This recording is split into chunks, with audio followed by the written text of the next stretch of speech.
Hello everyone, and welcome to this Diablo 3 video. Today we're going to be showcasing the Demon Hunter Embodiment of the Marauder set, and specifically we're going to go over the Greater Rift pushing variation of the build with the Multishot skill. So keep watching for how to set this up and for some tips on how to play with it. Up front, let's take a quick look at the set bonuses so we'll know what we're working with. This set plays very similarly to the Demon Hunter's Unhallowed Essence Multishot set, so if you've played that one before, then it's an extremely easy transition to this one. In fact, almost all the skills are exactly the same, and several gear pieces are shared between the two as well. The only real difference is that sentries do the damage with the Marauder set instead of you. With the 4-piece set bonus, your sentries will cast your select Hatred Spender, in our case Multishot, whenever you do. And with the 6-piece set bonus, your sentries will do additional damage for every sentry you have active, up to 5 total sentries, which is the maximum number you can obtain through gear and skills. The 4-piece set bonus also allows sentries to cast on their own, and while the rate of fire is not very significant, it's nice to have a little extra passive damage output while you move around repositioning during a fight, though it is more beneficial on lower difficulty content where sentries might be able to clear some enemies on their own. And lastly, with the 2-piece set bonus, using the companion skill will grant you access to all of the rune choices, so you will benefit from all the available passive and active benefits. So ultimately, this is a very easy and simple set to play, with no complicated set mechanics to master. Next, let's take a look at the skills, so we'll later understand why we're choosing the gear pieces that we do. The first skill, of course, is Sentry, which is obviously required for the build. We take the Polar Station rune, which chills enemies, providing some defensive protection and triggering the damage bonus from the Bane of the Trapped legendary gem. Next, we take Multishot with the Arsenal rune, which is our main hatred spending and damage dealing skill. This is a great skill to use for clearing large groups of enemies due to its wide area of effect range. The next skill is Companion, which as mentioned previously, you'll want to use to benefit from the 2-piece set bonus. Since you're granted all the effects from each of the runes, the rune choice here doesn't matter. You'll use this skill mainly to benefit from the extra damage output bonuses via the Wolf and Bat companions, which grant a damage buff and a hatred refill to help further keep pumping out Multishot cast. The other companions provide some decent defensive and utility benefits, but you will generally only activate the companion skill to receive the increased damage output. Next, we have Vault with the Tumble rune.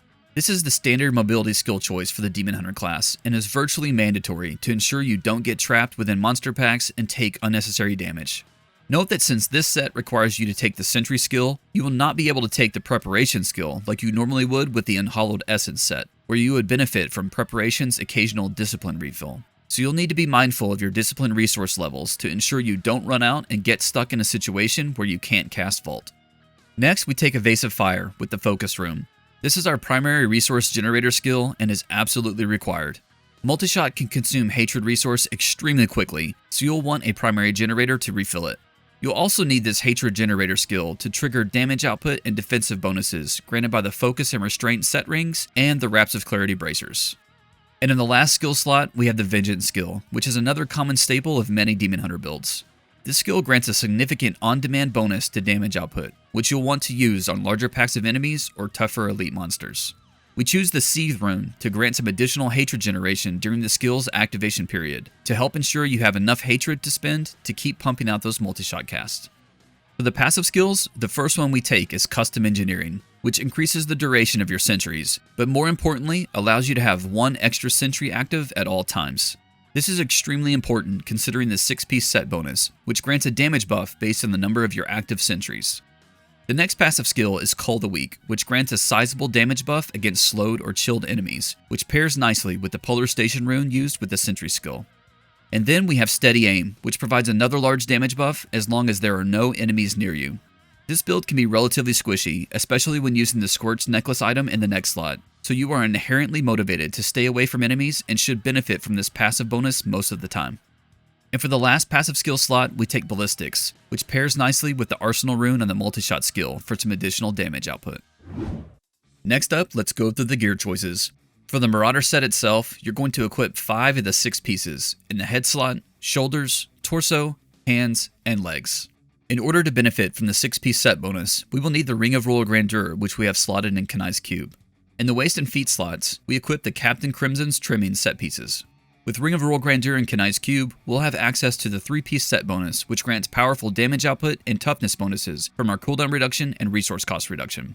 Note that you can wear Captain Crimson's in either the legs or the feet slot, as long as you have Marauders equipped in the other one. So just use whichever Marauder piece that you have available, or whichever Marauder piece is better, and you can craft the Captain Crimson's item for the other slot. For the wrist slot, we have Wraps of Clarity, which is a common staple for many Demon Hunter builds and provides a significant toughness bonus when using a hatred-generating attack, in our case, Evasive Fire. When it comes to jewelry, for the ring slots, we use the 2-piece Bastion's Will set with Focus and Restraint. This set provides additional damage output when you attack with hatred-generating and hatred-spending attacks, which will inherently do quite often with the Evasive Fire and Multishot skills. Then, in the next slot, we take Squirt's Necklace. This amulet provides a substantial increase to damage output at the cost of increased damage taken. This can make the build feel particularly squishy at times, but the damage output bonus is too significant to pass up. For the weapon slot, we take the two-handed Yang's Recurve Bow, which not only provides huge bonuses for the Multishot skill, but also rolls with an inherent resource cost reduction property. And in the offhand slot, we take a quiver with Bombardier's Rucksack. This quiver is vital for the build, providing 2 extra sentries, further increasing the damage buff from the 6-piece set bonus. When it comes to rerolling item properties at the Mystic, make sure you obtain cooldown reduction where you can, especially on the shoulders and quiver. You can also get it on the hands and jewelry slots, but remember there are diminishing returns. Cooldown reduction not only allows you more frequent access to your powerful Vengeance and Companion skills, but it also grants additional damage output through the Captain Crimson's 3-piece set bonus. You'll also want to make sure you obtain increased multi-shot damage on your head and feet slots.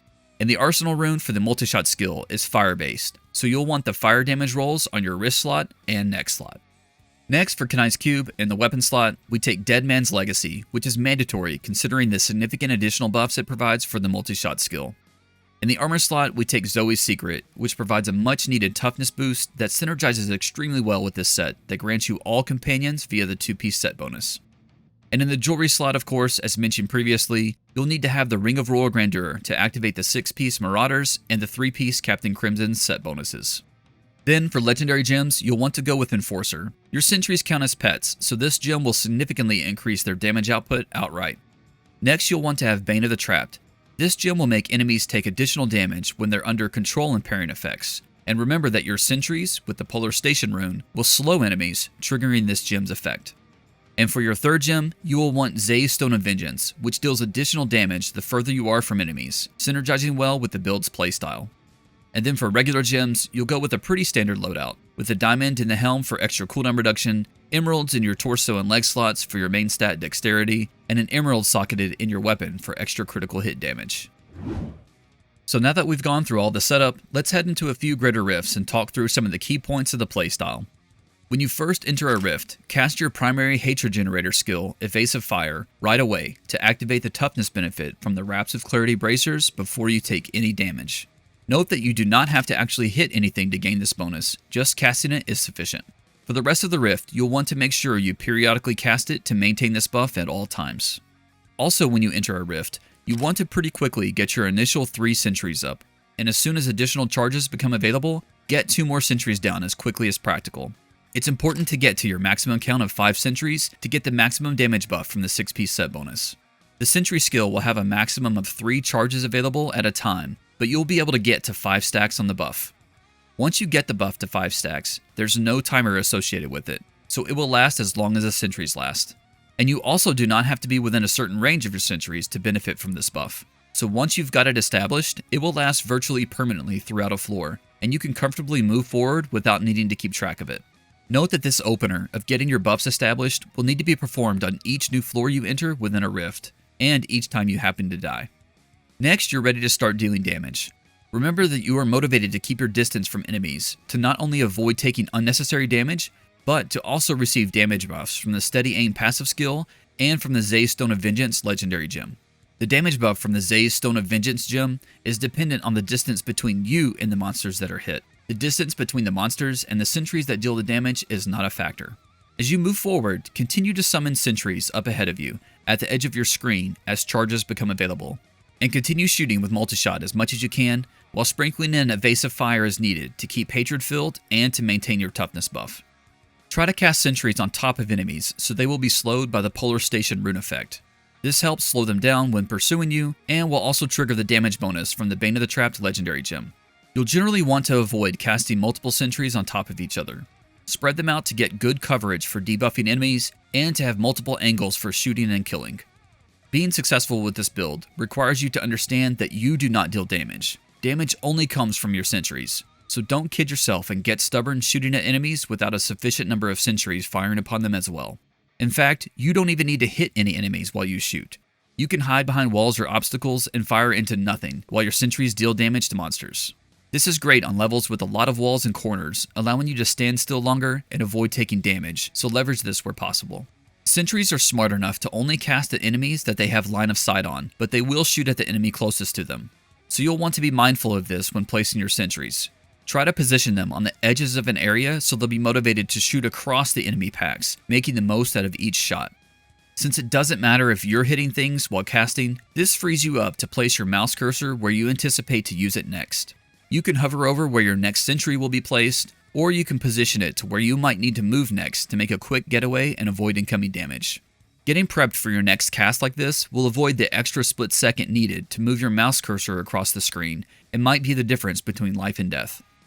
When you have your sentries spread out in an area with a lot of enemies, always try to set yourself up within an Oculus Ring proc when you're at your full hatred level. The follower you have assigned to you should be wearing an Oculus Ring, which will trigger these procs. A good approach is to run into the circle and pop Vengeance for its damage buff, especially when an elite pack is nearby. Then, as you're firing and depleting your hatred level, hit Companion to top it back off and keep firing.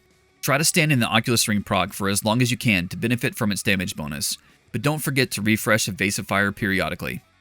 You won't be able to obtain enough cooldown reduction to keep the Vengeance skill active permanently, but you can generally cast both Vengeance and Companion whenever they are available. There's no need to save them for the perfect time, but do try to use them when you are attacking larger groups of enemies.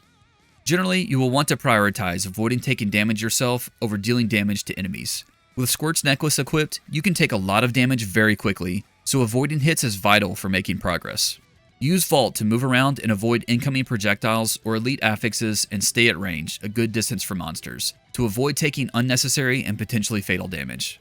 Ideally, the only damage you want to take are from the hits that are not easily avoidable.